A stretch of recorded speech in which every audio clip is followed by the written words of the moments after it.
मेरे रसूल करीम सल्लल्लाहु ताला अलैहि वसल्लम ने फरमाया, जब तुम्हें कोई बुरा ख्वाब आए तो शैतान तुमसे खेल गया। जब तुम कोई बुरा ख्वाब देखो तो ये बुखारी मुस्लिम है और 3 नुस्खे हुजूर ने बयान फरमाए। फरमाया तुमने अपनी बाईं जानब मुंह करना है और 3 दफा थूकना है। जरूरी नहीं कि थूक किया है, थू थू ही कर दे। ये नुस्खा बताएं घर जाके, ये नुस्खा आम नहीं, ये मेरे रसूल पाक का बताया हुआ नुस्खा है। और ये वो नुस्खा है कि पहाड़ टूट सकते हैं, दरिया बह सकते हैं, ये बात गलत हो सकती। सबसे बड़े पीरो मुर्शिद का नुस्खा है। मेरे रसूल करीम सल्लल्लाहु अलैहि वसल्लम ने फरमाया, बाईं जानब 3 दफा थू थू करे, थूके, और 3 दफा आऊज़ बिल्लाह पढ़े।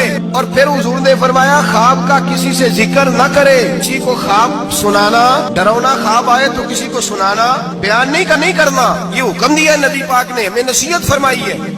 फरमाया उल्टी जानब मुंह करके 3 दफा थूक दे, आऊज़ बिल्लाह पढ़ दे, किसी को बताए ना, 3 बातों पे अमल करे। अल्लाह के रसूल बयान करते हैं कि उसका ख्वाब उसे